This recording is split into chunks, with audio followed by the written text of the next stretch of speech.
जगद्गुरू संत तुकाराम महाराजांच्या पालखी सोहळ्यातील अत्यंत महत्त्वाचा सोहळा म्हणजे नीरा नदीवरील पादुकांचं नीरास्नान। यंदाही हजारो वारकऱ्यांच्या उपस्थितीत हा सोहळा पार पडत असून त्यासाठी नीरा परिसर सज्ज झालेला आहे। पादुकांसाठी आकर्षक फुलांची आरास करण्यात आलेली आहे, तर वारकरी देखील श्रद्धेनं नीरा नदीमध्ये स्नान करतायत।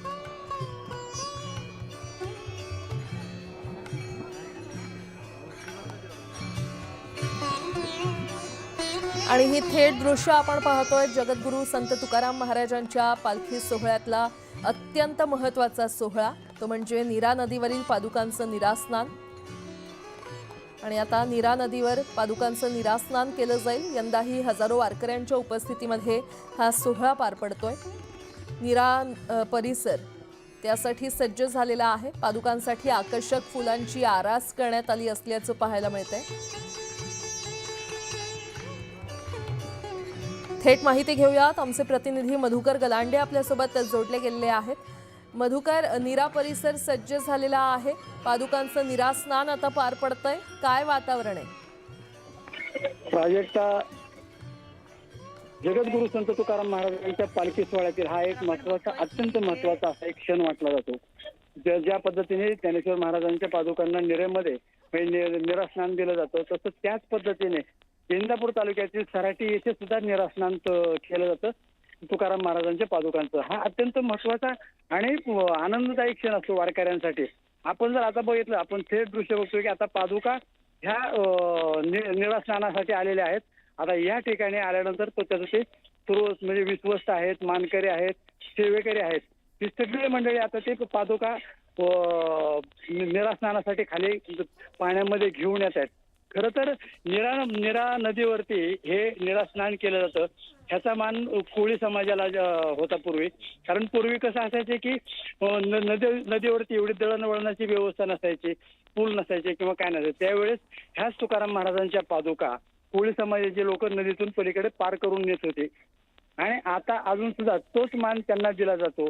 ते आणि नीरास्नानाचं इतकं महत्व आहे की सकाळी बराबर दिवस उगवायच्या टायमाला हे आता नीरास्नान सुरू होतं। हे नीरास्नान झाल्यानंतर पालखी अकलूजकडे प्रस्थान करते आणि ह्या नीरास्नानामध्ये आता जर आपण बघितलं तर त्याचे ते विश्वस्त आता ते पादुका पाण्यामध्ये, तिथं त्याची ती आरती होईल, त्याची पूजा होईल, तिथं पाद्यपूजा होईल आणि नंतर मग परत त्या पादुका परत पालखीमध्ये रथामध्ये ठेवल्या जातील आणि पालखी पुढे प्रस्थान करेल। ह्याच्यासाठी सगळे वारकरी किंवा ते जी आस लावून बसलेले असतात।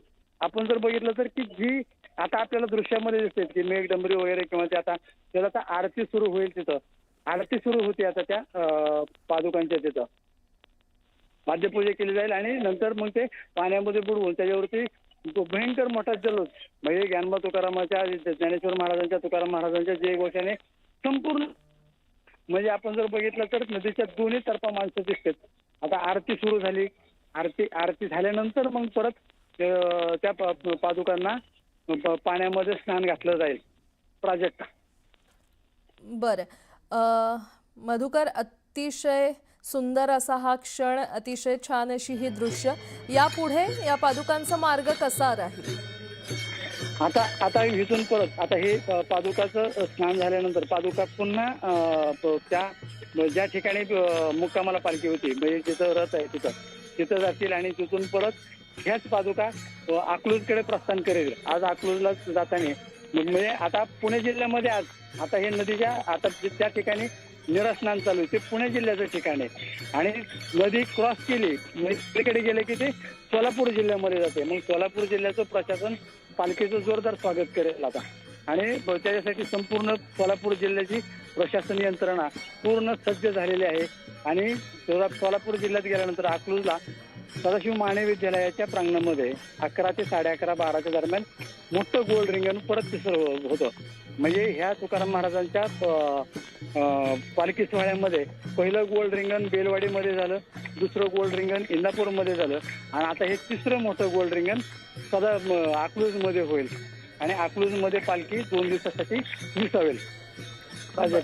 मधुकर, असेच सोबत राहा, आपण प्रेक्षकांना ही अतिशय भक्तिमय वातावरणातली दृश्य दाखवूयात। जगद्गुरू संत तुकाराम महाराजांच्या पालखी सोहळ्यातला अत्यंत महत्त्वाचा सोहळा पार पडतोय, म्हणजेच नीरा नदीवरील पादुकांचं निरास्नान सध्या सुरू आहे. आरती केली जाते. हजारो वारकऱ्यांच्या उपस्थितीमध्ये हा सोहळा पार पडतोय. त्यासाठी नीरा परिसर देखील सुशोभित करण्यात आलेला आहे. पादुकांसाठी आकर्षक फुलांची आरास करण्यात आली असल्याचं पाहायला मिळतंय. वारकरी श्रद्धेनं नीरा नदीमध्ये स्नान करतायत. ही थेट दृश्य आपण पाहतोय. नीराकाठी वारकऱ्यांनी मोठी गर्दी केली असल्याचं पाहायला मिळतंय. नदीकाठी ज्ञानबा तुकारामचा जयघोष सध्या सुरू आहे. संत तुकोबांच्या पादुकांचं निरास्नान सध्या केलं जातंय आणि त्यासाठी नीराकाठी वारकऱ्यांनी मोठ्या प्रमाणात गर्दी केलेली आहे. जगद्गुरू संत तुकाराम महाराज यांच्या पालखी सोहळ्यातला अत्यंत महत्त्वाचा सोहळा असा हा मानला जातो. नीरा नदीवरील पादुकांचं निरास्नान सध्या पार पडतंय. आरती केली जाते. हजारो वारकऱ्यांच्या उपस्थितीमध्ये हा सोहळा पार पडतोय. ही नीरा नदी काठावरची दृश्य आपण पाहतोय. मोठ्या प्रमाणात वारकरी सहभागी झालेले आहेत आणि ज्ञानबा तुकारामचा जयघोष नीराकाठी दुमदुमलाय.